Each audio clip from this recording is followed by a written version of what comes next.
listening to The Skeptic's Guide to the Universe, your escape to reality.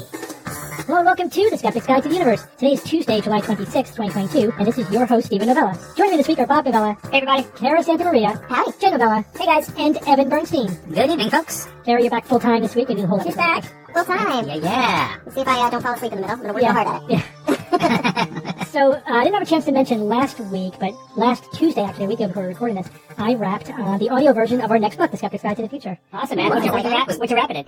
I did it in half the scheduled time. What? Half? Yeah. He spoke twice as fast as he normally does. They gotta reset their expectations, man. Yeah, totally. Oh, Steve was set to times 2. You actually have to speak slowly when you're recording those audiobooks. You have to slow it way down. You flubbed fewer times. That's it. I mean, we chatted a lot about it with, I had like the producer and then the audio recorder, the audio producer. There's the two guys are both listening in. One guy's listening for diction and pacing and enunciation and acting. The other guy's just listening for noise. Like, oh, your stomach made a noise, say that again. It's just listening to the audio quality itself, the room noise and everything. But we took a few breaks throughout just so I'm not sitting for 5 hours in a row. So we were chatting about it. They had interesting things to say. Most people, so there's basically two kinds of people doing audiobooks today. You're a celebrity, right, doing a fiction book. Right, like you're the voice actor. Yeah, you're the voice actor, yeah. Or, if it's a nonfiction book, the industry expectation now is that the author will read the nonfiction book. Really? Yeah. Wow. So you have a lot of, authors that have no idea how to read because they're authors, they're writers. They don't necessarily have any experience with podcasts or speaking or whatever. Right. And so some of them are just, the sort of average of that group is just really slow. I mean, they just need constant correction and diction. So there was one guy, one guy was so bad. We basically said, just read everything twice. Just read it twice. He couldn't get through anything on the first try. The cat. And then celebrities have a completely different problem in that they generally do not take direction well. And they're saying Prima donnas. they're all prima donnas, they're all terrible. But they said not all of them, some of them That's surprising for actors. Like, that's their job. Right. But used to being directed. Sometimes it's actors. Like he did William Shatner for one book. He said he was the worst. He was a total prima donna. Wow. I was going to bring that up. Did you hear the audio of William Shatner? So he doesn't read. This was probably back in the 70s. Yeah. I heard him read Rocket Man once. He doesn't. Yeah, right. That was something else. So he doesn't read, and it was like a 30-second spot. And then the quote-unquote director, the person in the booth, was like, all right, could you do that again, but could you do it like this? And he's like, William Shatner, through conversational judo, had this guy apologizing to him. Because he said, he goes, if you want me to read it and say it the way that you want me to say it, then read it the way you want me to say it, and I'll copy how you do it. He made the guy have to actually do the read, and he taught the guy into doing the read. The guy does the read, and of course he was terrible at it. Yeah. So then William Shatner copies the way he did it, which was really bad. William Shatner got this guy all wrapped up in a knot. You know what I mean? And it was like, holy Christ, don't come at that guy the wrong way. Wow, man. Yeah, that's basically what they're saying. It's like, and other celebrities as well. It's like, can you read that again this way? And they're like, why should I read it again? Why do you want me to? I'm not going to read it again. Like, they won't do it. I think it's the worst combination because if you have, because this is, it's not like it's a famous director directing them, right? It's somebody who works for a book publisher.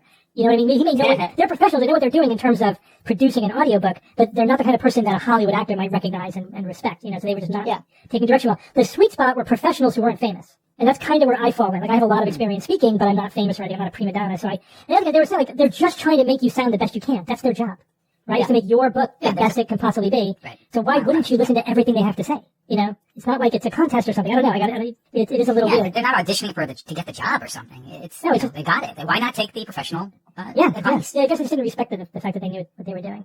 But it's also not just Hollywood celebrities. It's also because it could be like, one guy said like Bill Clinton, they did a book with Bill Clinton. He also was a prima donna. Politicians, anybody with fame. It's not just Hollywood actor fame. But, they were a little impatient with the process. But anyway, I just cruised along very, very quickly. Plus, I edit. I'm also an editor. So I was editing myself as I went. I didn't have to wait for them to tell me to stop and read that sentence over every time. Sometimes I'd let them decide if it was good enough or if they wanted me to do it again. But if I clearly flipped something, I just stopped myself, went back and read it again, So it just made it go very, very quickly. So it's good. So I'm done. Totally done. And then when we finished, Bob and Jay joined me in the studio to do some bonus content. It was a lot of fun. Yeah, baby. That was so much fun. We had a good conversation. It was very interesting, very lively. It was an hour and 15 minutes of extra content. Flew by. Yeah, it was really good. That was cool. Bob, you worked with Bill Shatner. I recall. Oh my God, one day. When I was at Priceline, we worked for the same company. Yeah, when I was at Priceline Webhouse, I remember seeing his name in the email of the company because he was doing the Priceline commercials, and so that was funny. It was, I was like, oh, look at that. But if I had tried to email him, I probably would have just been flat out fired. I mean, he probably would have insisted, fire that punk Novella. So you had the temerity to email me? You didn't even try. That's lame. No. That's silly, Bob. You blew your one chance. Yeah, oh boy, how my life would have changed. I got you all beat. Oh yeah, say it. I butt dialed David Copperfield. That's awesome. You butt dialed him. Well, yeah. So because he's our keynote day of the keynote, I had to talk to him again on my phone because he was having trouble with a little connection. Quick thing, we fixed it. So his number was there. I don't know. And my phone, I butt dial a lot by accident. Yes, he does. So I butt dialed him, and I'm like, oh my God, I can't believe it. So he picks up. And I'm like, David, I'm not going to lie to you. I just butt dialed you. I'm really sorry. I said, but while I have you on the phone, I said, thank you so much for the keynote you did today with Bill. It was awesome. Nice save. You guys, I said, the audience is really going to love it. I was so entertained. You went in places I didn't expect you guys to go. And I just want you to, take my apology for butt dialing you, but thank you so much for that awesome keynote today. And he was like, cool, thanks. No, I had a good time. And he was like, totally cool about it. Yeah. But I was really mad at myself for about 20 minutes. And then I'm like, who gives a shit? You know what I mean? Like, these are just people. You know what I mean? If somebody like gets, mortally offended, if you accidentally give them a call, someone you had spoken to, all day today, you can't let shit like that bother you because they're just people. Mm-hmm. See, Bobby should have emailed Chuck. Right, he's just a guy. I mean, when push comes to shove, we look up to them because of the personas that they put out there, but those personas aren't them anyway. We don't even appreciate who they really are. Do you know what I mean? It's all fantasy. Yeah, did you guys see, I just watched, actually, speaking of last night, on, I think on HBO, there's a really good 2-part documentary on George Carlin. Really? Oh, yeah. Yep. And it really does speak to that, kind of the difference between the public persona and the private sort of like sweet, shy guy who's a little bit disillusioned, who's a little bit angry, who is really struggling with addiction, whose wife was struggling with alcohol abuse. And it's just like really interesting to see that juxtaposition. It's a very honest appraisal and like featured heavily Kelly Carlin, his daughter, who of course is very active in the skeptic community. Really? Yeah, oh yeah. Yeah, I mean, we saw her give a presentation at TAM. I don't remember what TAM it was. Yeah, I feel like I've known, I don't know her well, but like I've had meals with her and kind of known her for years through the skeptic community. Like that's where I usually would see her, is at conferences. Yeah, she was super nice. Yeah, and if you listen to a lot of George Carlin's routines, there's skeptical threads and themes. Oh yeah. All the time. That's probably why I thought it was super funny. Yeah. Well, part of it. It also just funny. It's really funny. Yeah, well, smart comedians are the best. Yeah. And did you know that he didn't have past, like, I think they said a 9th grade education? Mm-hmm. Really? Yeah, he never finished high school. Yeah, street smarts though, right? Oh yeah, very much so. And book smarts. Like he just very much dedicated himself to reading. And, Kara, you're going to start us off with a what's the word? Got an email. I was going through some old emails. Actually, this one's not that old. It's just from last month. From Peter from New Jersey. Who said, I was listening to this science podcast, and the host was explaining the difference between tortoise and turtles. You guys remember that episode? And he used the word cladistics. Damn, so now not only do I know the difference between turtles and tortoises, but I gotta look up this whole new word, cladistics. Yeah, so I thought maybe we would take some time with that, because clearly we've been throwing the term around on the show. And is clade the root? Clade. Yeah. Thank you. I just wanted to hear it. I couldn't wait. I knew it was going to happen. Nice. I had to hear it. So let's start with the etymology, and yes, we'll go back to the word clade, which comes from the Greek, which looks like it sort of roughly translates to an offshoot, or a branch, like a young branch or a shoot of a plant. So it kind of makes sense when you start to understand what cladistics is and what a cladogram is and what it actually looks like visually, why they would use this root word, clade. And of course, the Greek comes back to PIE, and they think at that point it was kind of like a cut or a strike, like a piece, a broken piece. But there's actually a person who coined the term. So clade was first coined by Julian Huxley, who I think we mostly are familiar with Huxley, in 1957 in a paper that was published in Nature called The 3 Types of Evolutionary Process. And then cladistics, the actual, field or utilization, that term was coined by Ernst Mayr, which is interesting because he actually opposed cladistics. So he called it cladistics, it caught on, but he was saying it to say, no, I'm not into this. Is that like the Streisand effect in a way? Oh, I don't know. What's the Streisand effect? No, it's not that so much as sometimes when people come up with a term they think it's a derogatory term. To denigrate or to, then that becomes actually flipped and becomes is embraced and becomes positive. Somebody referred to skeptics as the reality-based community, and we're like, yeah, we'll take that. We are reality. Somebody's gonna call themselves brights. Yeah. See, sorry about that. I was trying to name ourselves, and that didn't work. Anyway, so let's actually talk about what all of these words, clade, cladogram, cladistics, actually mean. So, branch, offshoot. Basically, cladistics is a field of evolutionary biology, and what it's specifically looking at are relationships between different organisms that are shared because they have a common ancestor. So when you look at a cladogram, as opposed to some other ways of visualizing evolutionary biology, cladograms sort of look like V's. It's one large V with all of these offshoots coming off of it to form smaller V's, and those V's identify hypothetical or sometimes actual common ancestors, those breakage points, and then they continue on. And so it's another way of sort of looking at phylogeny. It's another way of looking at evolution through sometimes hypothesized and sometimes known common ancestry. So the cladogram is the actual tree. It's not really a tree. It's like this V-shaped thing that's very specific to cladistics. Cladistics is the field, and then an individual clade is the group of organisms itself. So that is the actual group that has a common ancestor along, and all of the different descendants of that common ancestor on that tree. Does that make sense? That's a clade. Yeah, so it is a strictly evolutionary taxonomy. Yes. And that's why only looking at ancestry. Yeah, it's only evolutionary relationships. And that's why there was a lot of pushback. I remember reading at the time, like in the 80s, reading evolutionary books. I know Stephen Jay Gould wasn't totally down with it either. Really? Yeah, because it's like, well, the birds or dinosaurs was like the big example. Like, really, birds or dinosaurs? They're not different enough to be considered their own group. We're going to put them on one little tiny branch of dinosaurs because they're descended from theropods. But so they said you should consider other things as well, like how disparate they are, for example. example, how numerous they are, whatever. And that's why there was pushback. But the thing is that they just lost the argument because over the years, cladistics, especially with genetic analysis and everything, it just became so useful and to the type of evidence that we were getting that the new generation just embraced it, and the old, objections faded away. And it's pretty much all I knew. Like, I remember taking a paleo class in early college, like when I was at community college my first year, and everything was cladistics. That's how we learned about dinosaurs and lineage. Right. Now we have to say, like non-avian dinosaurs now. We're talking about that. Yeah, that's it. Again, the cladist one, basically. The cladist one. All right, Bob, you're going to start off the news items with a new method for detecting exoplanets. Yeah, researchers recently published a new way to detect exoplanets using unusual binary stars with one of the best names in astronomy, cataclysmic variables. All right, so these researchers are from the Autonomous University of Nuevo León and the National Autonomous University of Mexico and New York University, and their research was published in the monthly notices of the Royal Astronomical Society. But seriously, if there was one reason I selected this news item, it was the name, cataclysmic variables. I just loved it, just fell in love with it, hadn't heard of it, should have heard of it, never did. It kind of reminds me perhaps of the Cliffs of Insanity, doesn't it? The Cliffs of Insanity, so what are... The Princess Bride. Right, you have to see that. No, I've seen it a million times. I'm just Okay. I think I immediately go to I don't know what that is.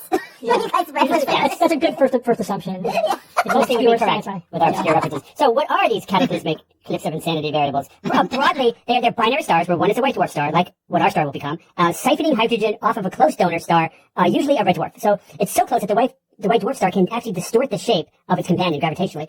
Most stars, even our sun, have a variable brightness. They are, in some ways variable, but cataclysmic variable systems change their brightness irregularly by very, very large amounts, and that's one of their standout features there. So it is really one of the iconic examples of those artist impressions we so often see in astronomy news, right? You see a fantastic astronomy picture, and it says artistic impression. Well, of course it is, because there's no way we got in that close and took that. So that's what you've seen with these cataclysmic variables. Usually a large, red and weirdly oblong star that has tendrils of gas leading away and spiraling towards and joining with an accretion disk orbiting a small point of light. So that image, I'm sure you got that image in your head now. How many times have we seen it? And it is one of those iconic examples, I think. Now, there's actually many, many types of these variables, and we've discussed some of them in the past. Classic novae are cataclysmic variables. Type 1a supernovae as well are. In that case, the accreting matter reaches a point where it triggers carbon fusion and explodes, cataclysmically, you might say, and destroys the white dwarf star. Now, it doesn't always destroy the white dwarf star, though, and in some of those cases, we have a scenario that will allow for a new method of detecting exoplanets in such systems, according to this new research. Anyway, so we already have many ways to detect exoplanets, right? How many times have we covered them on the damn show? Radial velocity, transit, direct imaging, gravitational microlensing,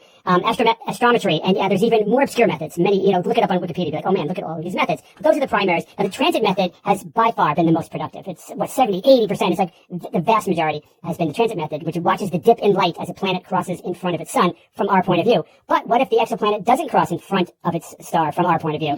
The transit method is basically useless at that point. And much of the time, many of the other methods wouldn't be very helpful either. So what can you do? Or in some ways, it's maybe even more of a general method where it doesn't matter where the exoplanet is, assuming, of course, it happens to be a cataclysmic variable, of course. All right. Now, this new method can help in these scenarios, and it works by leveraging the changing luminosity of the accretion disk orbiting and feeding the white dwarf. The disk is amazing, actually. It's a swirling gas that gets hotter and hotter, and it can emit so much light that it actually outshines the actual stars that are creating it. When you see the light, you're basically seeing the luminosity of the accretion disk and not the stars. The theory here is that an exoplanet that is bound to a cataclysmic variable system oscillates the L1 Lagrange point between these three bodies, okay? Now, this is the point, Lagrange points are where there's a gravitational equilibrium between various bodies. If you remember, the James Webb Space Telescope is in orbit around a Lagrangian point. So now, this oscillation of the Lagrangian point changes and disrupts the rate of flow of gas from the donor star to the white dwarf's accretion disk, right? And that disruption changes the luminosity of the entire system that we see. Because that flow of mass of that gas directly causes the luminosity in that accretion disk, as you would imagine. So if you mess with that flow, the luminosity changes, blam, and caused by the exoplanet. The change in luminosity, then, the researchers can point to the existence of exoplanets, and they did it for 4 cataclysmically variable systems that they studied. They looked at 4, and 2, perhaps 3 of them actually showed this. And it certainly seems that the exoplanets are responsible for messing with that flow of gas in these systems. Now, making their theory even more potent is the fact that it's a potential solution to a mystery that's been around for years, basically, regarding these systems. And it's called VLPP, which stands for Very Long Photometric Period. And it refers to the fact that some cataclysmic variables have longer periods of this luminosity change, that it's just too long. It just takes too long for the process to go from beginning to end. It's even longer than the orbital period of the stars themselves. It's like, what is causing this? And it looks like it's these planets. Lead author Dr. Carlos Chavez said, these perturbations can explain both the very long periods that have been observed between 42 and 265 days and the amplitude of those changes in brightness. So really cool news item. Check it out yourself. So basically, yay science. And Steve, you may proceed now. So just to be clear, the period of the alteration in the luminosity of the star is the orbital duration of the planet, like the orbital period of the planet? It's directly related to the exoplanet oscillating that Lagrangian point, which then messes with the flow of gas from the donor to the primary to the white dwarf. But then why does it have to be a Lagrangian point? Why can't it just be the orbital period of the planet itself? Because somehow that Lagrangian point is intimately related to this flow of gas, right? You've got these two binary stars in orbit, and you can imagine that the Lagrangian point, that equilibrium, where gravity is in equilibrium, is related to where this gas flows. And if something is messing with that Lagrangian point where it's oscillating, then that flow of gas is going to be disrupted, and then that changes luminosity, and that points to the existence of the exoplanet in the first place. All right, gotcha. Yeah. All right, Jay, is it hot enough for you? It's hot, Steve. It's It's getting hot. hotter. How hot can it get, and how much heat can we take? What level of heat and humidity can an average human handle? 4 for 1. I think it depends on how much time you're spending in it. Yeah, it's all the time and humidity, I think, would be huge. I don't know. I was just trying to put as many H's in that sentence. Oh, nice. I appreciate any attempt at good alliteration. Let me unpack this for you guys. If you're watching the news, you know what? Global warming. It's causing a lot of heat-related events all over the world right now. Forest fires, heat-related deaths. This is common fare this summer. Yeah, the UK had its hottest day ever recorded recently. Yeah, and it keeps breaking its own record. In fact, these hot days are more frequent. They last longer, and hotter now than they ever were historically, like Bob just said. So as temperatures rise, it's important to know what combination of heat and humidity we should be staying away from. And some researchers did a new study that delves back into this because there was previous information, but they wanted to get something a little bit more accurate and updated. So let's talk about something called the wet bulb temperature. You guys ever hear about this? No, I've not heard that. This is interesting. It's a measure of the heat stress in direct sunlight, which takes into account temperature, humidity, wind speed, sun angle, cloud cover. It has all these different factors that it takes in. But in practicality, the wet bulb temperature is the temperature read by a thermometer that is covered in a water-sooked cloth. So why would they do that? Okay. The wet bulb temperature is the lowest temperature that can be reached under current ambient conditions by the evaporation of water only. So if you think about it, you have a thermometer that has a wet cloth on it, and that cloth the water is evaporating, and it's cooling the relative temperature of the thermometer. Do you understand? Mm-hmm. So the wet bulb is actually you. You're the wet bulb because you sweat. Right? Get it? So they're simulating the effect of evaporation on temperature with the bulb. That's it. With So that temperature is as cool as you can get through sweating. through evaporation. Right. To be Sweating and then evaporation, yes. more specific. So there was a study published in 2010 that concluded that the wet bulb temperature of 35 Celsius or 95 Fahrenheit at 100% humidity, right? So it's basically saying drenched with water, would be the highest temperature a human body can operate safely in. So 35 degrees Celsius or 95 degrees Fahrenheit. Anything higher than that in the body would not be able to cool itself by sweat evaporation. And then you're on a direct line for heat stroke. Yeah, but I'm just giving you a little history here because this was a study that was done 12 years ago. But the problem with that study was that it didn't test in a laboratory setting, so it wasn't controlled. But now there's a recent study that tested people in a controlled laboratory setting. Now don't get too excited though because the results are not good. 96? The researchers started off, they tested healthy young men and women at the Knoll Lab at Penn State University and subjected them to heat stress. They had their test subjects swallow a telemetry pill, very, very cool. Oh, core body temperature. Yes, this pill was able to monitor their bodies at their core temperature. They were then seated in a chamber and they were moving their bodies to simulate typical minimal bodily activity that most people do, scrolling on your phone, eating meatballs, typical stuff, right, Kara? Yep, typical. As the test subjects sat in the chamber, the researchers either turned up the temperature or the humidity while they were paying attention to what their core temperature was and when does it start to go up. So this is called the critical environmental limit. This critical environmental limit is the moment when someone's core temperature starts to go up. The researchers waited until the test subjects hit their critical environmental limit, right? So they keep raising the factor here, factor there, factor here, factor there, temperature staying the same, the body's able to keep itself cool through sweat and an increase in heart rate. But then the telemetry pill says, their core temperature has just gone up. And then what were the conditions when that happened? So once their core temperature went up, this is when the risk of heat-related illness could occur. At any point when the test subject's core temperature went up, they were legitimately at risk from that moment. Even if it goes up 1 degree, it's dangerous. So when heat levels rose, the test subjects had an increase in heart rate, like I said, right? So they raised the heat up in the rooms that they were in, into the chamber, and immediately the test subjects' heart rates would increase. This allows blood flow to increase to the skin. The increase in blood flow brings heat to the skin, right? So your blood is going to your extremities, going to your skin. Your skin now is receiving radiating the heat that was in your core, right? On a hot day, your heart usually circulates 2 to 4 times more blood each minute compared to a cool day, just to do this, to bring the heat of your body to your skin. So now that body heat is brought to the skin, and our sweat evaporates, and in doing so, removes heat from the body. That is the mechanism. That's why we sweat. Keep in mind, though, that sweating is a direct loss of what? Water. Bodily fluids. Alcohol. Our sacred bodily fluids. Steve, what was that? What was that like? Precious bodily It's a fluid. precious Bodily fluid. If a person's body is doing this for too long, or if they hit their critical environmental limit, they can suffer from heat stroke. Heat stroke is when your body can no longer lose body heat. So the result is that your core temperature goes up, and this is very dangerous. So let me paint this picture for you. And this happens every single day to people all around the world. It's hot out. They're sweating, and their heart rate is up. Their body is trying to shed heat through this process. But what happens is their heart rate can only go up so high, and they can only lose so much water before their body can no longer shed heat. Lots of different things can cause this, but essentially, it's a lack of water, and it's only so much that your cardiovascular system can do to get that heat out to your extremities. Okay, but also the fact that if they're factoring in 100% humidity, then you can't really lose. You're not going to be evaporating any sweat because it's 100% humidity, right? Isn't that a factor as well? Yeah, yes, it is, Bob. That was very smart of you to pick that out. I'll give you the details on that in a second. So this study was able to refine the wet bulb temperature, right? So they were able to refine it and bring it down to a much more accurate number. This is the temperature where the body can no longer lose heat, right? The wet bulb temperature. The new numbers are with 100% humidity, 31 degrees Celsius, which is 88 degrees Fahrenheit. That's not hot, by the way. 88, you could hit 88 easy on an average summer day. 88 is not a hard number. 31 degrees Celsius. That's rare. Now, if the relative humidity was 60%, the temperatures would go up to 38 degrees Celsius and 100 degrees Fahrenheit. Now, the good news is that most people have about 50% humidity in their houses, so that number would even be able to go higher. Oh, that's how my mom survives. That is it, right? Plus her heart only beats once every 3 minutes.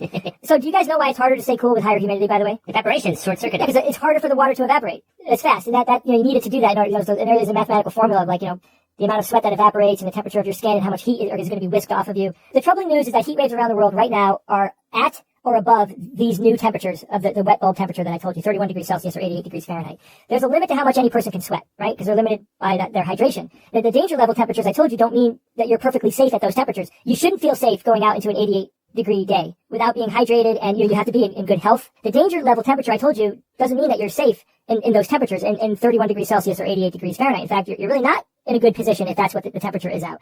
It means that a very healthy person's body is able to keep their core temperature under control at that temperature. That's what those numbers mean that I gave you. Lower temperatures can still stress your body and deplete water, right? You could be an 80 degree temperature and you're still, your heart rate is up and you're sweating a little bit to lose heat. Your body's still trying to shed heat. The length of time that you're exposed to higher temperatures also is a key factor here. This is why we all have to hydrate before we go outside. Stay hydrated, right? You gotta be hydrated when you go out and stay hydrated. Don't wait until you're thirsty, because when you're thirsty, there's a delay. By the time you feel thirsty, your body isn't pre-gaming it. Your body's telling you, I have a deficit. So getting thirsty is bad. You want to keep yourself not thirsty. This is when you're working out in the heat. You know what I mean? Like if you're out in the sun in the heat, don't let yourself get thirsty. Just keep drinking. Drink before you feel thirsty. Also, limit your exposure to high temperatures. This might seem super obvious. And it is, but most people don't really take this into account when they're doing things. Even short breaks in cooler, shaded areas could be a huge help for your body to catch up. Catching some shade during the day can literally be the difference between heat stroke and just being hot. 65 and older make up 90% of those who die from heat exposure. That's a lot of you listening to this are there, so please pay attention. This is important. Energy costs are also up, and some people are finding it hard or impossible to cool their living spaces. And there's also power outages. These happen, and I guarantee you that global warming is going to increase the average amount of power outages we have due to severe weather. So what would you do if you lost power in the middle of an extra hot summer? Now, I've lost power during hurricanes, and it's not that hot. There's, because of the storm, the relative temperature is nowhere near as high it would be if there was direct sunlight. But if you did lose power, like you had a brownout or a blackout during the middle of the summer, and it's hot where you live, Yeah, it happens all the time. what are you going to do? Think about that. Stay indoors. Yeah. Make sure there's a breeze. Always make sure there's a breeze. But you're absolutely correct, Kara. And I'm putting it to the audience. Think about it. Think about your situation, your home. What do you have available water for situations like this? Do you have a cool place to go? Yeah, going in the basement is a great. If you have one, it's always cooler down there. Go. You know what I mean? Or there's cooling stations. There's lots of cooling stations around the world that towns and cities are setting up for people. That's another potential place that you could go under an emergency. Global warming has drawn the line in the sand now, guys. Right? It's here. It's getting worse, and it's starting to affect more and more people. So please think over this information and make some changes to how you approach heat and humidity. We just have to be cautious, because the world that we live in is getting a little bit harsher. Mm-hmm. When I researched this, it was an eye-opener, because I don't think about carrying water with me. I don't really think about getting into shade. Yeah, I'm not there yet. My wife carries a water bottle with her everywhere, and I'm like, I'll drink it. I also wonder if that is definitely a geographic difference. Totally. Right? If you live in Arizona, you're like, of course you know you need to. Totally. Being from Texas and now living in LA, I always have a water bottle. I always carry a Swell bottle, those metal vacuum sealed bottles, because they stay cold all day. And yeah, never without water. You develop skills based upon the environment that you live in. Like in New England, we have skills dealing with snow. We know how to drive in the snow, but not to drive in the snow. Yeah, I didn't notice that. How to not get frostbite and things like that. In Canada, they wrestle bears, right? Yeah. Canada think we're a joke. The bears. Yeah. If you live in Arizona or southern Texas or anywhere in Texas, I guess, you know how to deal with the heat of the desert and the dry and whatever. That's a skill set. We don't have to develop that living in Connecticut. Not yet. Yeah, but that's the point, is that, more and more people are going to have to learn how to manage a hotter, drier environment. All right. So I had to talk about this. There's 3 things I wanted to talk about this week, but this is the one I had to talk about. There's a new study looking at the relationship between overconfidence and opposition to scientific consensus. I don't like this. Oh, boy. Yeah. So it shows, in the broad brushstroke, pretty much what you think it shows, because in line with previous research, but the details are always interesting. So what the researchers were looking at was correlating the gap between people's self-assessment of their own knowledge on a specific topic, called subjective knowledge, with their actual objective knowledge about that same topic. How well can they answer factual questions? Ooh, I feel some Dunning-Kruger coming on. Yeah, absolutely. It's related. Totally. And then they compared that to their acceptance or opposition of controversial scientific topics. Is global warming happening? Did evolution happen? Are vaccines safe? Are genetically modified foods safe, etc.? And what do you think they found? They found that unfortunate. the general pattern for most topics, actually, again, I like to remind people, this is topic specific. All of these things that we talk about in terms of the relationship between knowledge and acceptance of scientific consensus, they're very topic specific. But for most topics, they found that there was a really robust, consistent, rigorous correlation between a larger gap in subjective knowledge to objective knowledge and opposition to scientific consensus on controversial topics. So the more people overestimated their knowledge, the more they also rejected the scientific consensus. And not only were they overestimating their knowledge, so Dunning-Kruger, if you recall, Dunning-Kruger was that as people's objective knowledge decreased, the degree to which they overestimated their relative knowledge, their knowledge relative to others, increased. But the gap increased, but the absolute value still decreased, right? So as people knew less, they thought that they knew less, just not as much. And so the gap increased.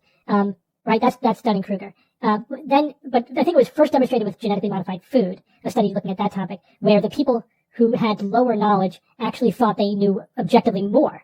It wasn't just that it didn't decline as quickly, it actually increased. So the people who knew the least thought they knew the most.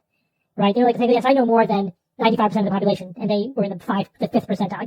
They knew nothing, and they thought they knew more than the experts. They literally, in some cases, thought, I know more than doctors about autism. Yeah. And the question, It's a major dangerous. that was like, process. that's like the super Dunning-Kruger. It's not just a regular Dunning-Kruger. So this is actually replicating that research by looking at a broad series of topics. And they're showing that, for many topics, there is that super Dunning-Kruger kind of effect where the people who know the least think they know the most. But not for every topic. So what topics do you think do not show this pattern? Topics that aren't highly politicized? No, Yeah. these are all politicized. These are all they all are. It's actually the opposite, Kara. The more politicized they are, the more likely they are to not follow this pattern. Interesting. So Really? so like the two standouts are climate change and evolution.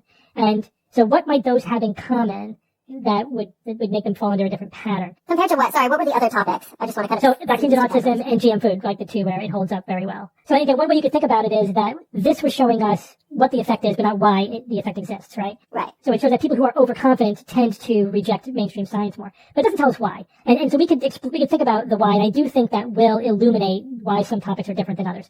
So for example, one reason may be misinformation, right? It may be that you are subjected to misinformation, disinformation, and you are ignorant of the scientific topic. So this would be a knowledge deficit kind of model, right? And interestingly, the topics like GM foods, opposition to GM food, which does follow a knowledge deficit model, is also the one that has this super decay effect where the people who know the least think they know the most.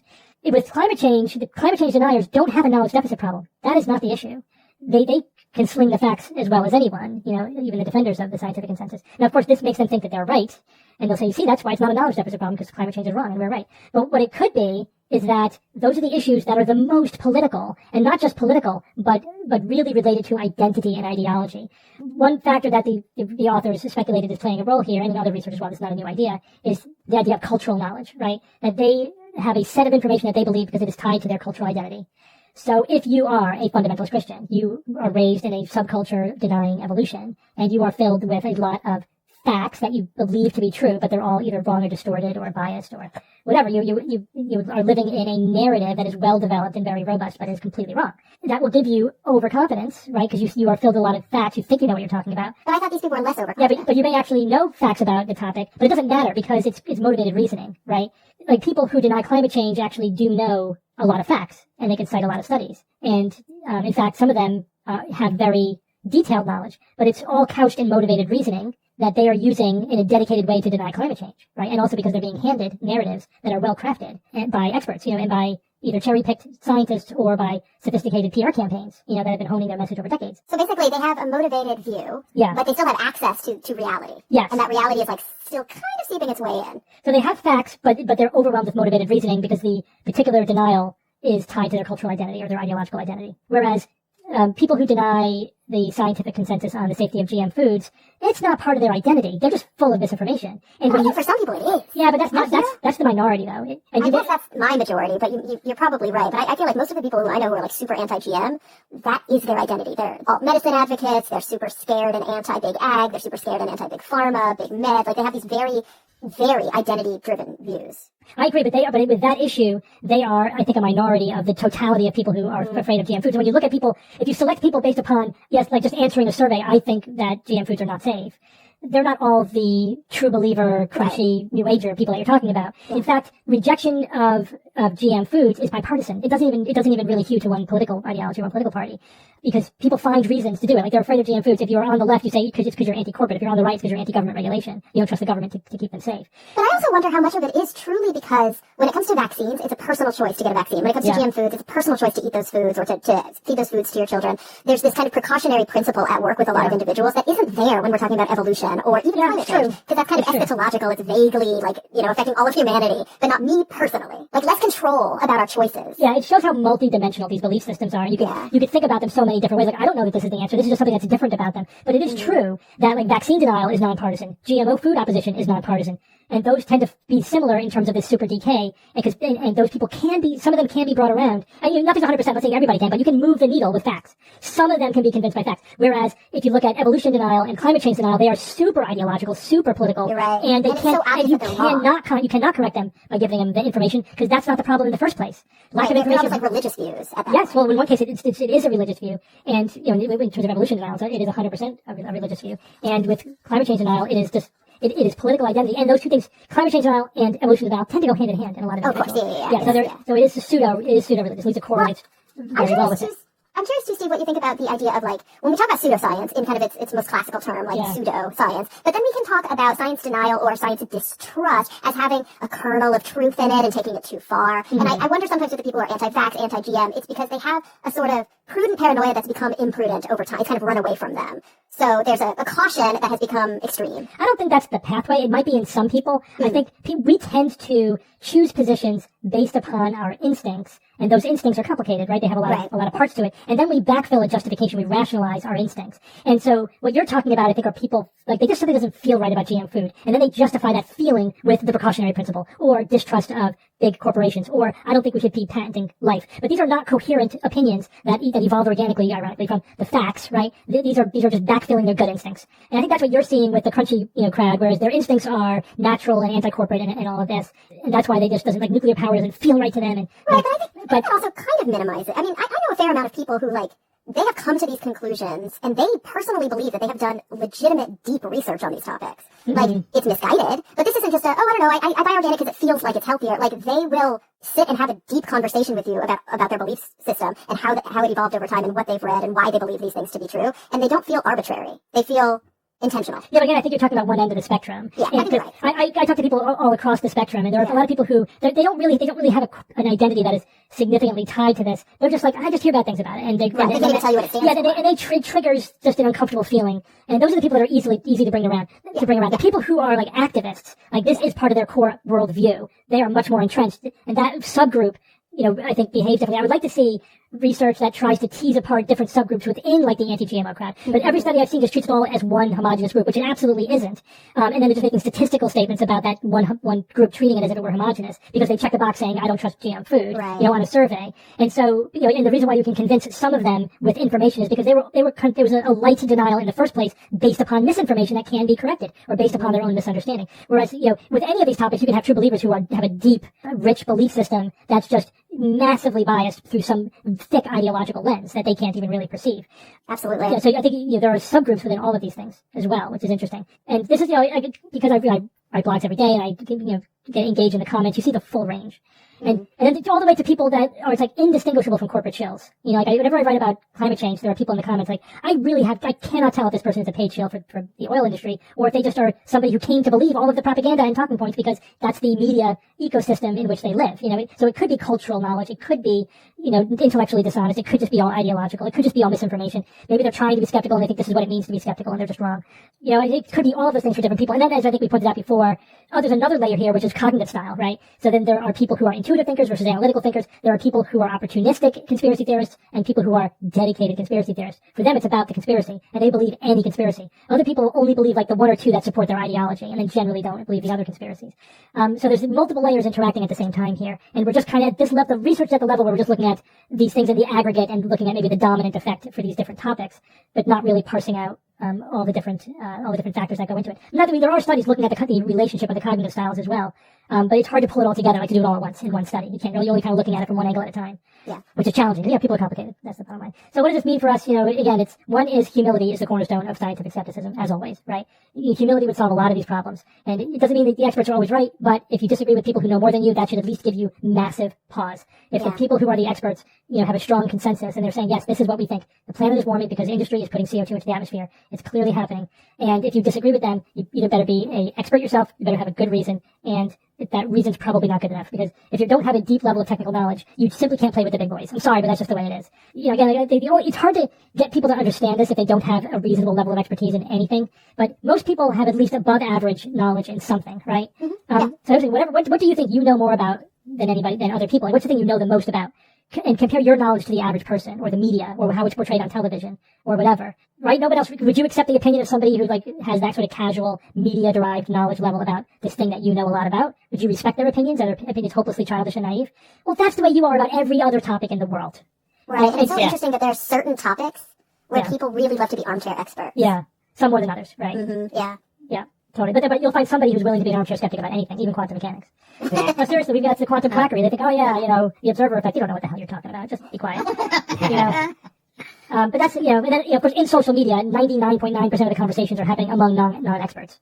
Right? And the only thing we really should be talking about is trying to understand what the consensus of expert opinion is. And everything else is bullshit. Right? Everything else is just children playing and thinking that they're contributing to the cutting edge knowledge of the world, And, so that lack of humility, I think, is at the core of all science denial. And that's a good first step, I think, to dealing with a lot of it as well. All right, Kara, tell us about the monkeypox. Yeah, so we, I don't know if you guys remember, but we did a monkeypox piece maybe like 3 months ago when the cases in the U.S. first started cropping up. We went ahead and covered monkeypox, and so I want to direct everybody to our archive for the deep dive about the background of monkeypox. For those of you who don't know what this like PHEIC, which stands for Public Health Emergency of International Concern, really means, that's basically the WHO's highest alarm. What I want to do is I want to talk about what's going on worldwide, what's going on in the U.S., and then maybe bust a few of the myths around monkeypox. So there is an active ongoing CDC page for monkeypox that gives a case count and a map. So there have been 3,591 confirmed monkeypox cases within the United States within this current outbreak. And you can look state by state where they are. The vast majority are where you would expect. California, Florida, actually Illinois has a big outbreak, so maybe they're not where you'd expect. New York, Texas, so larger population centers, larger outbreaks. A lot of people are scared, and I think what we want to do is we want to find that balance, like we did the last time we talked about this, between being cautious, between being vigilant, but also not panicking. So let's talk a little bit first about, again, a review of what monkeypox is. So monkeypox is an orthopox virus. It is similar, not to chickenpox. It's not similar to varicella. It's similar to smallpox. But the thing that's really important to remember is that it is significantly less deadly than smallpox. It is less transmissible and less deadly. That's good to know. And there are 2 different kinds of monkeypox, 2 different kind of sort of evolutionary paths that the virus took. And the type that we are seeing globally in this outbreak right now is the less transmissible, less deadly type. So it's 99% plus survivability. And so far, of these almost 4,000 cases that are here in the U.S., we have not seen a single death. So this is the good news. The bad news is we're seeing this cropping up all over the globe. It's now been identified in 80 different countries. And this was only endemic in Africa previously. So here's where things get scary. If we can nip this in the bud, we can prevent this from becoming an endemic disease in other countries. We know it's always going to be, well, we shouldn't say always, but we know it's endemic in Africa because there are animal reservoirs for this virus. So far, we don't have endemic animal reservoirs in these other countries, but we could. Because if enough people catch this and spread it around to each other, we're also going to spread it. We're going to have these backward spillovers. And we may see zoonosis going the other way.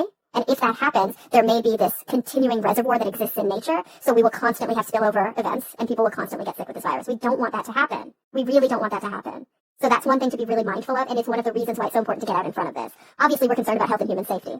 The good news is, again, monkeypox is not very fatal. The bad news is some studies have shown fatality among sensitive or vulnerable groups. And specifically, we're talking about children under the age of 8 and pregnant women or women who are nursing. These seem to be more vulnerable groups, as well as those who are immunocompromised. And sadly, those are also groups where there's still some question as to whether the vaccine is safe for them to get. Now, the good news is there is a monkeypox vaccine. So not only do we have smallpox vaccines, which are, by some estimates, up to 85% effective against monkeypox because the viruses are so similar, but there is also one FDA-approved monkeypox vaccine. Okay, so it's called Jynneos. I'm not sure how to pronounce it. Jynneos. And the CDC has ordered, or I should say the U.S. government has ordered well over, I think around 300,000 monkeypox vaccines so far, and there are about 800,000 that are going to be on order very soon. And not only is that vaccine, I shouldn't say readily available because it's nowhere near readily available, but not only does that vaccine exist and it's like on its way and we do have some doses, there's also an antiviral called TPOXX, which is already in the national stockpile. So there's 1.3 million doses of TPOXX here in the U.S. within the national stockpile, which, different agencies and organizations are working on trying to get out to providers across the country. Now, this feels very America-centric because it is, because this is where I'm doing the vast majority of my research. Unfortunately, the outbreak in America seems to be the worst outbreak. I think there's something like, it's so hard because every day the numbers are rising, something like 18,000 cases worldwide, close to 4,000 of those, or just over 3,500 of those are right here in the U.S. And like I said, it's been in 80 countries so far. And I think the top 4 countries, so the U.S., Germany, Spain, and the U.K. are the places where the case count is just going up. So let's talk a little bit about some of the myths around monkeypox, because I think it's really important that we do that. There is a real risk, a real risk of stigma with this disease. And the reason for it has everything to do with the current epidemiological pattern and nothing to do with the virus itself. And what I'm talking about is that the vast majority of case counts right now are among men who have sex with men. So gay and bisexual men who have close sexual contact with other men, seem to be those who are overwhelmingly affected right now. They're not the only people who can be affected, and they're not the only people who are affected. We've already seen here in the U.S. Cis hetero women. We've already seen, sadly, 2 children with a confirmed diagnosis. But something over 95% of the global cases so far have been amongst men who have sex with men. And I fear, and you see this a lot from different experts online, that there is going to be a repetition of what we saw early on with the HIV/AIDS crisis. Right? This is not a discriminating virus. It just happens to be the case that this is where the outbreak perhaps has started. It won't be contained within this group. And so it's important, yes, that there are targeted efforts, epidemiologic and public health efforts, to ensure that vaccines are available to high-risk individuals, to ensure that antiviral medications are available, and that screening is happening. But we have to also be really wary. It's not going to stay within this group of individuals. It's not a gay disease. It's not a sexually transmitted infection. This is a disease that is spread through close, intimate contact and also through prolonged respiratory contact. So you can get it through skin-to-skin contact. You can get it through respiratory droplets, and you can even get it through clothing and bedding of infected individuals. So we do need to make sure that if there is a suspected case, that there's safe handling, that there's quarantining going into effect and safe handling of these fomites, basically. Yeah. But it's so important that we understand that this is not just a risk for men who have sex with men. We also know that we can give a vaccine after immediate infection. It's probably not the best option available, though. The best option available is contact tracing. It's figuring out who's been exposed, quarantining those who have been exposed, and preventing the spread at the source. We do know that there is post-infection prophylactics available. We also know that there are antivirals, but we don't want to be trying to contain this after the fact. The most important thing to do from a public health perspective is to, utilize these preventive measures. Maybe I should go over really quickly what the symptoms are. Headache, acute onset of fever, chills, muscle and body aches, tiredness. One of the things that's different about monkeypox from smallpox is really swollen lymph nodes. This is common. And the other thing that's interesting is, yes, there is a rash. And we talked about this last time. Sometimes that rash can be really beneficial, right? Oh gosh, look, there's a monkeypox rash. This is probably monkeypox. Sadly, what we're seeing is that there are a lot of cases of individuals where the rash isn't very obvious.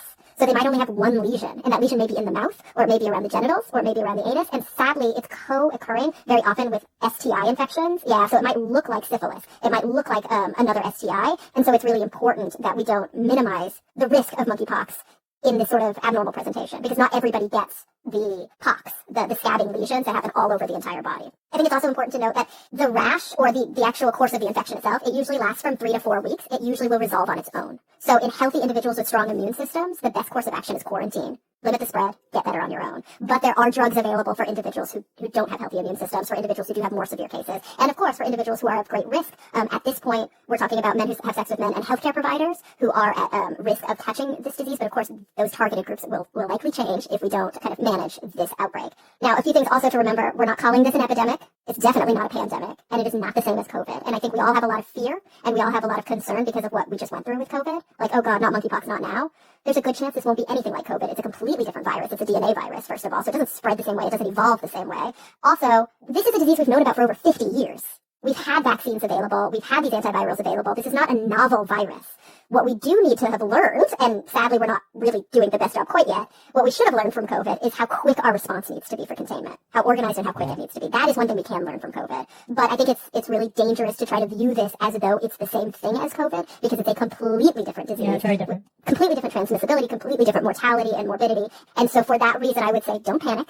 If you are in one of these high-risk groups, make sure that you're educated about this and that you know what to look for and that you're protecting yourself. And of course, let's hope that we can get our public health act together here and across the world so that this does not become endemic in other parts of the globe. Mm-hmm. Yeah, I think the one thing I want to emphasize is that this is a spread by intimate contact, which includes but is not limited to sexual contact. I do not think of this as a sexually transmitted disease. Exactly. It's different from an STI in that we still don't know if it's spread by semen or vaginal fluid, which is kind of like fundamental to an STI. This is spread by close intimate contact. Of course, if you're having sex with somebody, you're having close intimate contact. Yeah, right. But also, if you live in a home with somebody, you're likely going to be touching the same fabrics as them and using the same bathrooms and things like that. But it's unlikely, not impossible, but it's unlikely that if you are dining in a restaurant and somebody across the restaurant has monkeypox, that you are going to catch it. It just doesn't spread the same way that standard respiratory viruses spread. So this isn't COVID part 2. This is a totally different thing. All right, thanks, Kara. All right, Jay, it's Who's That Noisy time. All right, guys, last week I played this noisy.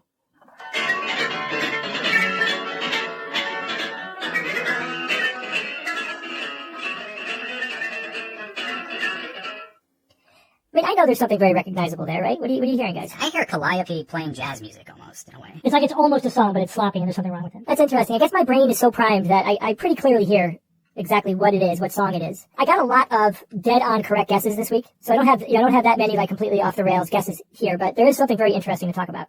A listener named Ramsort wrote in and said, "Hey Jay, that sounds like Toto's Africa as interpreted by an AI that was given the lyrics and other generalities about the song." Right out of the gate, yes, that is the song Africa by Toto, but something, there's something that has been done to it. So this particular person wrote in that it was interpreted by an AI, but that is not correct. But that is a fantastic guess because I would have guessed that. Now I'm going to get right to the person who won and then someone else who got the answer dead on correct. So the person who won this week is Brian Fort, and he said, "Yeah, Jay, this sounds like Africa by Toto played only on piano. It sounds like the voice is being produced by specific combinations of strange piano keys." Now that is very correct, but there's a little bit of missing information here.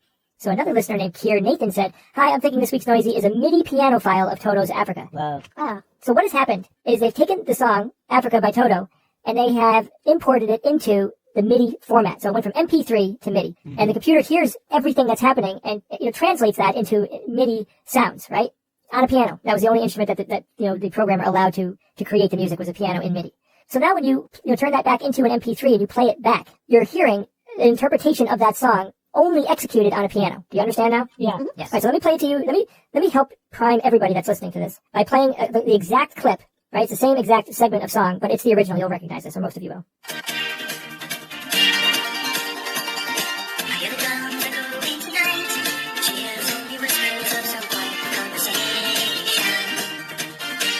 Okay, so now you have that song. Now, a computer is taking all of the music, the percussion, every little thing that's in that song, the voice, the other instruments, the guitar, and it's trying to simulate it on a keyboard. It's trying to play all of that on a keyboard, but it's not limited to what 10 fingers can do. It can play any note it wants at any time, right? So now listen to how this was, what's the right word? Like, interpolated? Like, I can't remember. There's a word that fits this very well that my brain is trying to find. I think it is interpolation.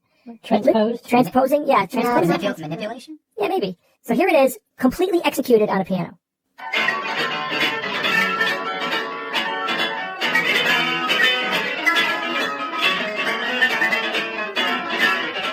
Do you hear the voice in there? Yeah, it's so odd because it's not like just a player piano version of Africa. It's because every part is being played without any discrimination for how loud they should be. It's noisy. Oh, hell yeah. It's very noisy. Yeah, because there isn't a lot of subtlety in the volumes of the different notes and everything. But the incredible part to this is that a human voice can be simulated by playing lots of different notes on a piano at the same time, right? Because a human voice isn't just this singular sound. There's overtones. There's all sorts of resonances happening that actually make up the timbre of each of our voices. So now you take that and this piano. I mean, it could be playing, half the keys on a piano at the same time in different combinations to simulate a human voice. God, that is so cool.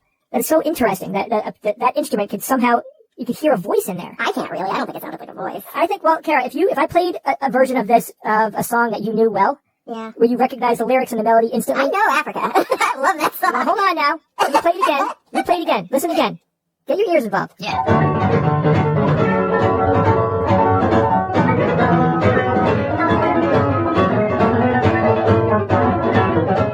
I hear his voice. No, I just hear the music from the Yeah, me too, treble Kara. clef line. Yeah, I don't hear a voice. I think that the instruments that best emulate voices are theremins. Oh, yeah. It's amazing how much a theremin can sound like a voice. Yeah, I agree, Kara, that there is something about the way that overtones are used in a theremin. If you heard this, there might be a loss of fidelity here because... Yeah, I think there is for sure. Anyway, just a very cool thing. I played something similar to this, I think 7-8 plus years ago. There was another talking piano. Actually, I have it right here. Let me play this for you. This is such an interesting phenomenon. Beep, beep, beep, beep.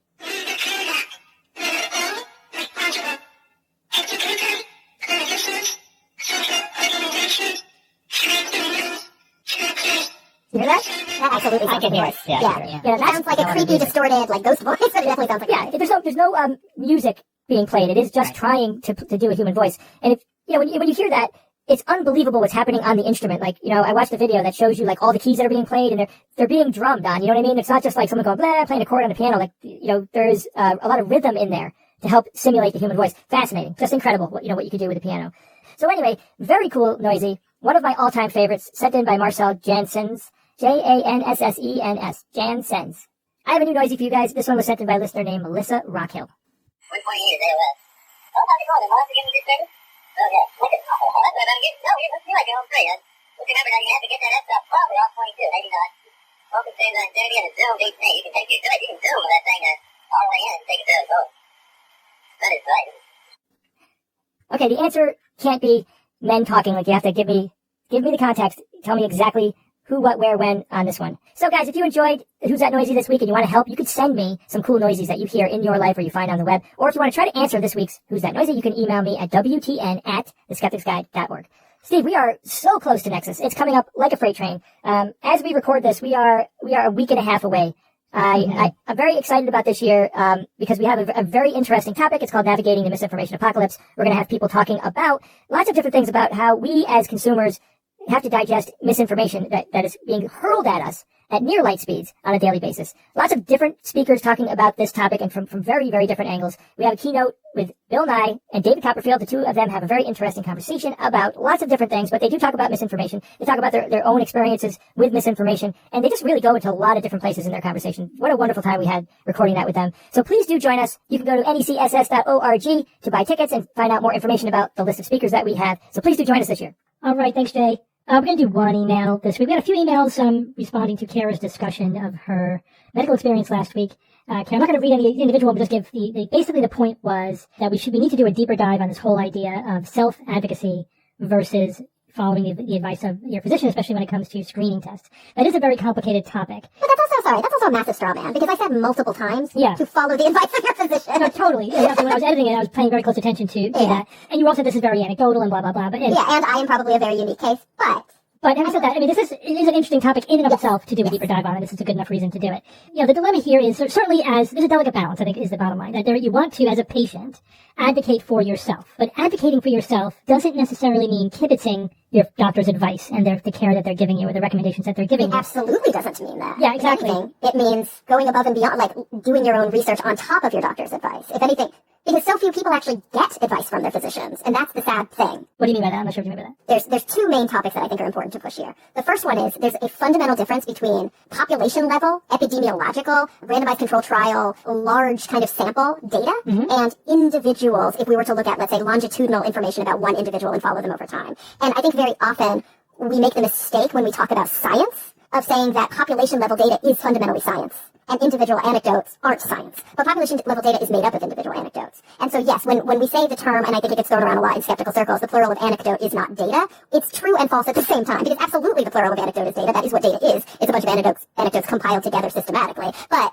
we mean that the plural of anecdote is not data in that one aberrant experience is not reflective of the whole. And I'll push back on that a little bit, just because of the definition of what an anecdote is. The difference between anecdote and a datum is that a datum is collected within a controlled environment, whereas an anecdote is not, and therefore the door is open for all kinds of biases. There are case series, but we don't consider a case series, which is literally a string of anecdotes. That would be a case series, for example. That's just not the same as collecting data under controlled conditions. And we do have to, there is a bright line between those two things. I don't want to conflate them. I understand your point. I think really I would frame it just differently, that when you're going from population level data to individual decisions, you have to know how to translate that. That's a separate point, but I agree. Yeah, and also how do you go from individual experiences to population level data as well? But I just don't want to confuse what I think is an important distinction between the way anecdotal data is collected versus controlled data. But of course, there are multiple different types of scientific data, so you can't say it's not one thing. It's all of these things, including anecdotes. It's a spectrum of different kinds of data that all works together to push us towards the truth, hopefully, like the right answer. Yeah, and I think the point that I'm trying to make is that, a little bit of information can be really dangerous, and very often what I see within the skeptic community, and especially when we receive emails about people who, I think for good reason and well-meaning, are pushing a sort of very this is the skeptical view and you're not having a skeptical view, is a misunderstanding fundamentally of the limits of science and what science is and how we utilize science. Or saying, this over here is science, that over there is not science. I'm sorry, but the randomized controlled trial is not the only type of science available. And I think it's really important that we understand that, and that we understand that even the randomized controlled trial has limits. But in this particular situation, the point that I think even more that I'm trying to make is that we look at population level data to understand trends and to understand how to make evidence-based decisions that will affect the most people in the most equitable way. But the point that you just said, how do we then translate that to an individual consumer? Yeah. That's a completely different situation. One is evidence-based medicine from a top-down approach. The other is the art of medicine, the experience of going into a medical facility, getting a diagnosis, and figuring out how to navigate the healthcare system. And I'm sorry, when I say this is what's wrong with, this is an example of what's wrong with the medical system as it stands. This is me speaking from the perspective of a psychological thinker operating, I can't call myself a health psychologist yet because I haven't graduated yet, but somebody who does health psychology work within a health psych setting, within a hospital setting. The thing that I contend with the most when I talk to patients is feeling like a number, feeling like a statistic, feeling like their individual tailored concerns aren't being listened to, aren't being heard. And so very often what we work on in therapy is how to advocate for yourself. And I said this last week when we talked. Yeah. They might be your one doctor. You are one of hundreds of their patients. We can't expect physicians to have the level of specific individualized care for every single patient that a patient's ever going to have for themselves. We can't expect it. And we have to pick up the pace there. Yeah, and that fits with the current model of clinical practice, which is the physician-patient relationship is a partnership. It is not the paternalistic model of like the 1950s where you have just, you listen to what I say, you don't know what you're talking about. It is absolutely a partnership. And I count on my patients having intimate knowledge of their own clinical situation, because again, they're going to know it more intimately than I do, because they're their one patient where I have 1,000 patients or whatever. Yeah. And so absolutely, not that I don't have a mastery over the details and document everything, etc. But still, they're the ones who are living it day to day, and you have to listen to that. Absolutely. I've had very few interactions with the healthcare system as a patient, but I run into all of the same problems even as a physician when I'm in the role of the patient. Yeah. The one time, I was the situation that I had that was, I think, most analogous to yours, meaning that I was in a situation where I felt I needed to advocate for myself and my wife. This is when she was giving birth to our second daughter. And the gynecologist was following evidence-based guidelines. Yeah. But in a very narrow way. Like saying we shouldn't admit you too early because that increases the risk that you'll have a cesarean section. Like just following the numbers. Like I get that. But my wife's ready to pop, right? I understand what you're saying, but we've been through this before and I know that she's about to give birth. And she sent us home anyway and we gave birth at home. That was a total failure, in my opinion, of translating the literature and the evidence to an individual patient situation. And the mistake that I made was I didn't want to be the doctor who was, kibitzing the care of my own family member. You know what I mean? I wanted to just go with what they were saying, but I shouldn't have done that. I should have insisted on being admitted. So I made that mistake. Because I knew that it was, you know what I mean? Because we lived through the first pregnancy. This woman didn't. This was the first time that she was covering. She happened to be on call, when we got to the hospital, and she was just following the evidence, which again is a reasonable starting point, but that's a starting point. You then have to individualize it, and self-knowledge, self-advocacy, understanding your illness, your understanding the medical system, all that stuff is critical. I can't tell you how important that is. Absolutely. And also listening to your body. Totally. It's not instead of listen to your physician. It's in addition to it's adding information to the physician. It's so helpful when patients, and you need to tell me what you need, what you're experiencing, and then that will individualize. So you start with efficacy, you start with evidence-based medicine, with science-based medicine, and then you add the personal information and knowledge and depth and what's meaningful to you, what's important to you, all that stuff. Yeah, because medicine is not plug-and-play robotic flowchart medicine, and it never, nor should it be. It's not engineering. We're not machine. No, it absolutely is not engineering, and we run into massive problems when we look at it. And I've had physicians who looked at my healthcare that way, and I did not want to work with them. But I will say, in fairness to the individual, and I know we've gotten a couple of emails, the vast majority of emails that we got were super, super kind, and actually really reinforced, made me feel good about the conversation that we had, because we got a lot of people saying, I'm going to go and get my screening now. I've been putting it off. That was kind of the point of it, That was the point, right? In fairness to, and I'm thinking of one specific email, in fairness to the MD who wrote in, I understand the concern to say, we have noticed over the past several years that when we used to screen too much, we ended up with too many false positives, which was a burden financially on the healthcare system and ultimately could be burdensome to individual patients. But again, this is the difference between looking at population level data and individual data. I understand the fear that the conversation that we had was to kind of say, no, we need more screening, but that is not what any of us said. Yeah, that wasn't the point. That wasn't the point, and it wasn't even the outcome. The outcome was that the Bethesda protocol, which is what's utilized in gynecology for the different levels of, abnormal paps and different levels of testing and colposcopies and all the wonky stuff we talked about last week, is the standard. And the standard is going to be the most effective for the most people. But sometimes individual patients have to advocate beyond the standard. Not less than the standard, beyond the standard. Yeah, you gotta know the rules and you gotta know when to bend them a little Exactly. bit. And the other thing is, patients ask me for unnecessary tests all the time. And I explain to them why it's not necessary. It takes time. Sometimes patients are not happy with my explanation. But if I feel strongly, it's like, no, we do not need to do an MRI scan. It's not indicated. Or whatever, you've had 3 of them already, I think we're done. I don't think we need to do a 4th one.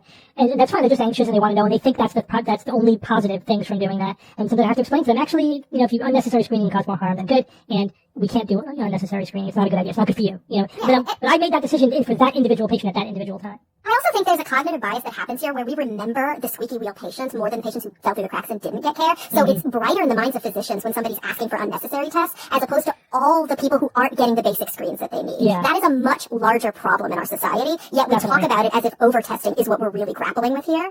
And yes, it's an issue, but it's not the issue. And I think that comes back to one last point I want to make, and I want to see if I feel like you would be better at making this point because you've probably written about this.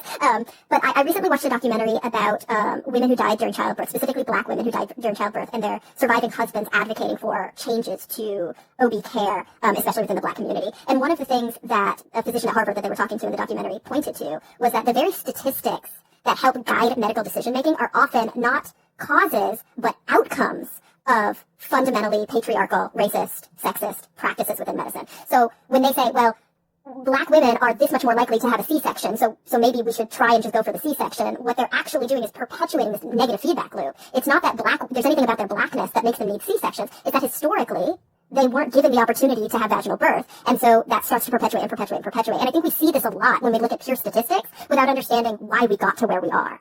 It's very easy to say this group of people run this risk medically without looking at all of the cultural and fundamental systemic problems that led to that risk factor to begin with. Mm-hmm. It's like, it's not that the risk factor is the problem. It's all the things that made it more risky for these individuals. And I think that becomes this really like nasty self-perpetuating nightmare within the medical system. And that's why we see time and time again that there are outcome studies that show that women and people of color get significantly poorer care. Yeah, there's definitely racial and sexual disparities in outcomes, and every time they look at it, the research shows that there's a difference, and it's hard to really nail down exactly what's causing it. There's a million things. There's so many factors, so many that are unconscious, that are just systemic, that are built in. And I think it's really, really important that we look at what's directly in front of us and say this is more than just a statistical thing. This is more than just a biomedical phenomenon. This is a cultural, psychological phenomenon as well. And advocacy is fundamental to the healthcare system. We need it. Oh, definitely. I can tell you the experience with patients is so different depending on how strong an advocate they are for themselves. This is completely tangential, I think, that we've been talking about, but in my, again, anecdotal experience, but this is pretty robust phenomenon from my experience. Mm-hmm. The single factor that predicts the most how much a patient's going to advocate for themselves is what? What would you think? It's not gender, it's not race. SES? It's not SES. Education? Age. Yeah, the older they get. The older the patient, the more they advocate for. So young patients, like in their 20s, that's not universal, but they just do whatever you tell them. They just go with the flow. But the older the patient, the more likely they are to like really want to know what's going on and ask about specific treatments or tests and like really challenge what you're saying and everything in a good way. Often to help it, but they're just so much more involved in their care. It's just something which is, I think it's a good thing. People they get more confident, they get more mature, they feel they're better able to manage the system and advocate for themselves. It's a skill that we learn as we get older, Yeah, and it's like, don't get me wrong, I get it. After a long, long day with too many patients and too much rounding and too much pressure being put on you, it feels annoying. It's annoying sometimes when a patient has a million questions, when a patient is really, really concerned, when they're not satisfied with your answers. But I'm sorry, if that is your attitude within medicine, it might not be the right field for you because you're there to help the patient. That's the job. That is the job. And I gotta tell you, I feel more comfortable with that than a patient who is just like not engaging. Yeah, who's just like, whatever you say, doc, sure. That doesn't make me feel comfortable because that's likely to be a non-compliant patient who is not going to understand why they're taking the drugs. Like, I'm teaching patients how to manage themselves, and if they are not engaged, they're not going to do it. They're not going to do it. They're not going to be able to do it well. So that it's more work, but it's actually the outcomes are better and actually saves me work in the long run because we get to an understanding about exactly what's going to happen. You know what I mean? I think it's probably very specialty or situation specific as well, but like for the kind of stuff where I'm managing complex outpatient, problems like complicated migraines or refractory facial pain or whatever, it's so important for the patient to be fully engaged. I'm sure it's the same way with diabetes and other chronic illnesses. Yeah, especially things where there's a massive lifestyle component to the treatment. Massive lifestyle component. Yeah. Okay, guys, let's go on with science or fiction. It's time for science or fiction. Each week I come up with 3 science news items, 4 facts, 2 real, 1 fake, challenge my panel of skeptics to sniff out the fake, and we have a theme this week. On Saturday I visited the botanical gardens in the Bronx, and very nice. You guys we should go there more often. Really, really. Haven't been there. Oh my gosh, it's gotta be at least 20 years. They were having an exhibit on edible plants. Oh, cool. Yeah, so that's the theme of the science fiction this week. Edible plants. Okay. Ready? Yes. Sure. Here we go. There are over 400,000 known plant species in the world. About 300,000 are edible to humans, but we regularly consume only 200, and 3 crops make up over half of plant calories consumed. Number 2, cattails are almost entirely edible, and in fact produce more edible starch per acre than any other green plant. And number 3, many species of cacti contain significant stores of water that can be used as an emergency source in the desert. Evan, go first. Oh boy, well, I kind of have a feeling about this one. I suppose the one about 400,000 known plant species in the world. So there are some statements you're giving us there, but it boils down to the amount that we regularly consume, only 200, and 3 crops make up over half of the plant calories consumed. 3 crops would be what? The wheats, the rice, and the something else. So yeah, that one sounds very interesting, big numbers, and yeah, I think that one's going to turn out to be correct. The cattails, I think I know what a cattail is. Is it like that stalk with a big thick end to it? Yep. That looks like a hot dog, and right? it has almost like a cotton puff at the end. Is that what I'm thinking about? They're like brown, right? Yeah. Like brown hot dogs. Marshy areas? Yep, that's right. So if they produce more edible starch per acre than any other green plant, that could also definitely be true. It doesn't mean we eat it, though. It's edible.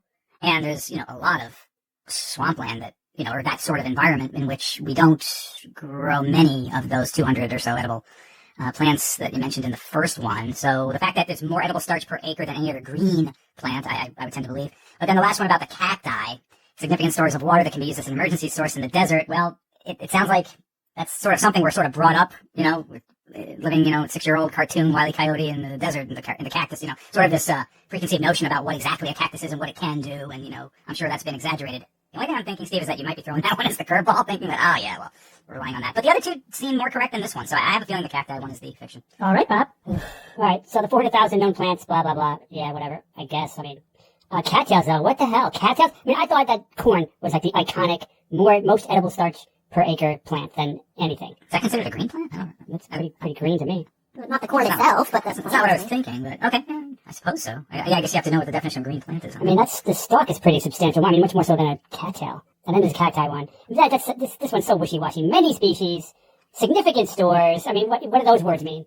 I'm like a true skeptic. You know, that's like, they're way, like they're pretty damn variable. So, all right, so based on that, I'll just go with the cattails and say it's bullcrap. Okay, Jay. Yeah, I do agree with what Bob said about those words in there. It sounds like Steve could change that to mean whatever he wants it to mean. Steve is a force of good in this world, so I'm not going to hold any of that against him. All right, this is the thing that's bothering me about these three. Of all the statements that are made, the first one says there are over 400,000 known plant species in the world. About 300,000 are edible to humans. So 2/3 of the world's plants are edible to humans. That can't possibly be true. That'd be That can't be 3/4. true. 3/4, I mean. Yeah. 3/4 of the world's plants cannot be edible to humans. You know, when you think about the selective breeding that has taken place and, how few plants we actually do eat, you know what I mean? Like, it's not a lot. If you really line them all up, the variety is nice, but it's not 300,000 nice. There's no way that is science. That has got to be fiction. All right, Kara, they're evenly divided, one for each. I don't agree with Bob, so I'm going to put that one on the shelf. I think cattails are probably, sure, lots of starch. And when we think about corn, we only eat the corn part of the corn. We don't eat any of the other part. But you're saying the whole plant is edible. And that's what makes me a little bit skeptical about the first one. So there are over 400,000 known plant species. About 300,000 are edible to humans. Does that mean, I don't think you're saying that we actually eat them. I think you're saying that they are edible in the sense that there is some part of 300,000 plants that won't kill us if we consume it, but we just don't. And if that's the case, that's probably true. I don't think we eat 300,000 plants. I think that it's probably true that there are portions of 300,000 plants that are edible. Plants are highly, highly specialized. So maybe on this one it's the fruit, on that one it's the flower, on this one it's the stalk, on this one it's just the leaves. But I wouldn't say that most plants are toxic. I'd say there's portions of plants that are toxic. So I don't know, that one could be the case. I definitely agree with the thing where we basically eat 3 plants. It's probably corn and soy and something else. Peanut butter. The peanut butter plants, yeah. So the one that's actually getting me is the cacti one because they're not just water. They're not fountains of water. No plant works that way. And B, most cacti are highly toxic. Out here in LA, we eat cactus. We eat nopales, I think is what they're called, cactus salads, but it's 1 or 2 species. I don't think you can just go around eating cacti. I think they're really bad for you. So that one bothers me right there because I think as an emergency source in the desert, that's a dangerous proposition if you're running out of water to just go bite into a cactus because I think that you could die if you do that. So that's why I think that one's going to be the fiction. All right, so you guys are spread out. I guess we'll just take them in order then. There are over 400,000 known plant species in the world. About 300,000 are edible to humans, but we regularly consume only 200, and 3 crops make up over half of plant calories consumed. Jay, you think this one is the fiction because that 300,000 number is just too high. The rest of you think this one is science, and this one is science. Sorry, Jay. Wow. And yes, the 300,000 was the bit I was trying to get you on with this one. The rest of it, if I didn't have that in there, the rest of it was fine, right? Right. So, but Kara, you're exactly correct. The definition of edible doesn't mean that we actually eat them, and it doesn't mean that it would be good to eat, or that it's digestible. It just means it won't kill you. That's all it means. It won't make you sick. It's not. That's what you're going on? That's Jay. This is not what I'm going on. That's what I assumed, This is Jay. the definition. Yeah. That Insoluble fiber, by definition, is not digestible. That definition, edible means sucks. It really is a shit definition if that's what the actual definition. Technical Shit definition is not edible. Now, the 400,000 number here is rock solid. The 3 numbers, it's maize, rice, and wheat. So that's her. And if you, that's it's almost half of our total calories. It's a little bit more than half of our plant calories. 95% of our total calories come from 30 species, both plant and animal. So we really do have a very restricted diet in terms of just the majority of our calories. But there's if you look at all the plants that people around the world eat, the whole world, it's on a regular basis, it's only about 200 different plants. And although that's a little deceptive because cabbage and broccoli and Brussels sprouts are all considered one species. So that would only be one of those 200, but it's all of those. So there's a lot of cultivars. There's a lot of varieties. It's not like apple would be one of those 200, even though there's hundreds of cultivars of apples. Yeah, smooth peanut butter, crunchy peanut butter. Yeah, exactly. But here's an interesting number. How many plants have humans ever consumed? How many plants are on the list of things that anyone has ever eaten ever for food? And that number's really hard to come by. 100,000? No, it's more like 6,000. It's like 6,000. That's it? Yeah, that's it. It's not a lot. Ah. So I think most of those 300,000 are technically edible, but probably not something you want to eat. There's also, I think there's I saw some people cited 200,000. There were different numbers given there, but that was, I think, the consensus one that I found the most. And I think it's where you draw the line as to what is edible, because it's not a sharp demarcation. It is just what can people get away with eating, basically. And it kind of depends on what you mean by that. But consumed as, it doesn't mean that it's consumed as food, right? That is not what edible means. And that was the tricky part that I was trying to get you on. Consumed as food is probably something in that 6,000 to 8,000 range. Again, this is an estimate. There's no hard and fast count for that. But on a regular basis, it's very few of those. So there are efforts to expand the repertoire of what people eat, to explore all these other rarely consumed, but very, very edible and consumable food, things that would be good food. but just not a regular part of the human diet, in order to create more variety and also reduce our dependence on these 30 species that make up most of our food, and to reduce the amount of monoculture that we're dependent on. We want to branch out to many, many more different plants, just if for no other reason than for to secure our agriculture, so we're not dependent on so few plants. But that's interesting. The disconnect between how many potential plants we could eat out there and how many we regularly eat is really stark. Okay, let's go to number 2. Cattails are almost entirely edible and in fact produce more edible starch per acre than any other green plant. Bob, you think this one is the fiction. The rest of you think this one is science. And this one is science. Cattails are absolutely edible. Now, Yay! and they produce a lot of starch. They can in fact be monocropped, and if they are, that's when they would have the potential to create more edible starch per acre if they're monocropped. And it's not like in the wild they do, because they usually only grow in small patches. But they produce more than potatoes, more than yams. The thing that's throwing you off is you're thinking about the brown part of the plant, but that's after it dries out. Earlier on, it's green, and you can cook it and eat it, like corn. In fact, they say you can eat it like corn right off the stalk. You can also, I was thinking. You can eat the stalk, you can eat the roots. You have to cook it, but you can eat it. It is a good survival plant. That's the other thing. There's this other category, like there's edible, but you probably don't want to eat it. Like grass is technically edible because it's not going to hurt you, but you're not going to get a lot of calories out of it. Then there's survival food, which is not the kind of thing you would want to have to eat, but if you're going to starve to death, you can eat it and get nutrition out of it, and it's better than nothing. And then there's like wild food that actually you can eat it and live off it, and it's decent. So cattails are actually something that it's not even survival food. It's decent food, and there are cultures that eat it and like it and know how to cook it and prepare it and what parts you can do. The other thing about cattails is in the colonial times, pre-technical times, cattails were very important in terms of their survival value, because they don't just provide food. You can also use the dried out brown part of them for insulation.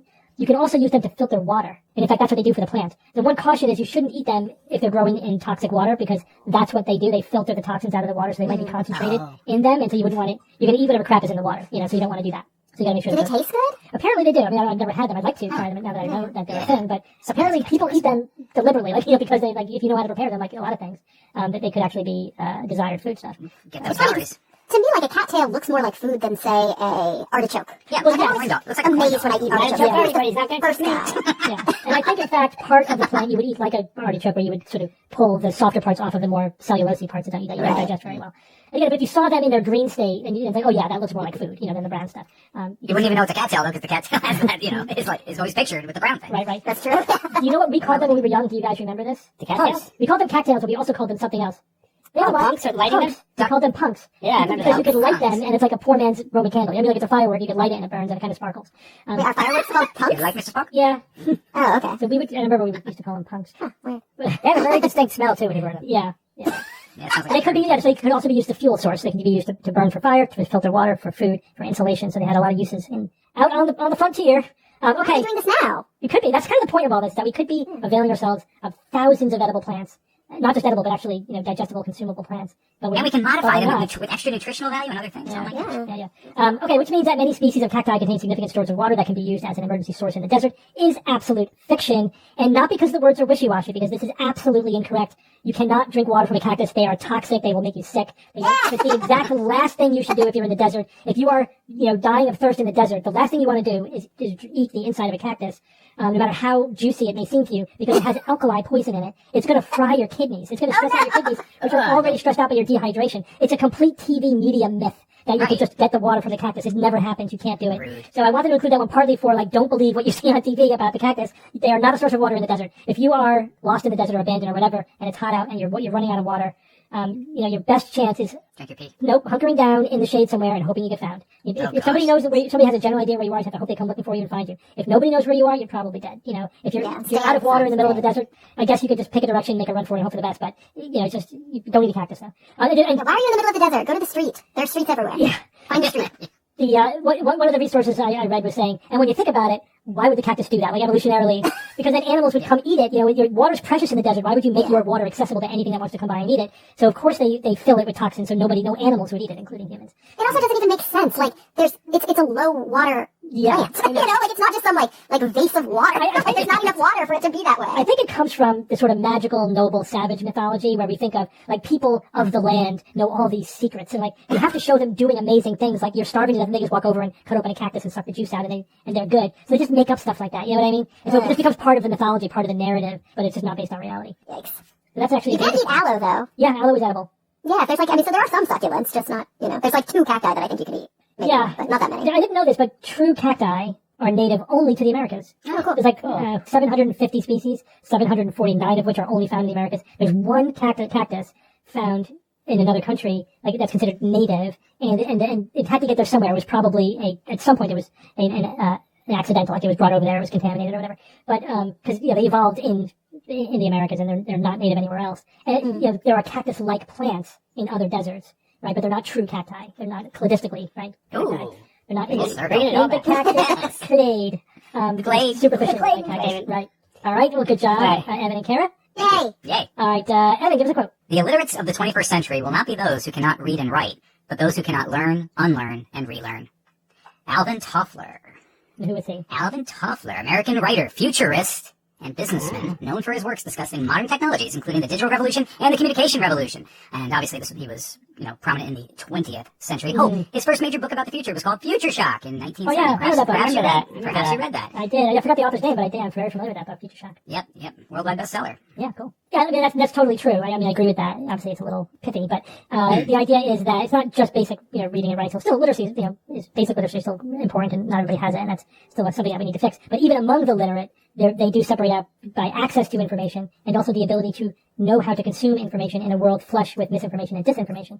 So that's the ability. You need to unlearn things, and you need to be able to then readjust what you think you know. That Alvin Toffler and Yoda both said it. media savvy, that's all the new literacy. Definitely. Because the information is there for anybody who wants it. It's really the knowledge of how to access it and discern what's real from what's not real is really the new literacy skill of the 21st century. I totally agree with that. All right, everyone, thanks for joining me this week. You guys Thank are you, nice. Steve. Thanks, Steve. And until next week, this is your Skeptic's Guide to the Universe. Skeptic's Guide to the Universe is produced by SGU Productions, dedicated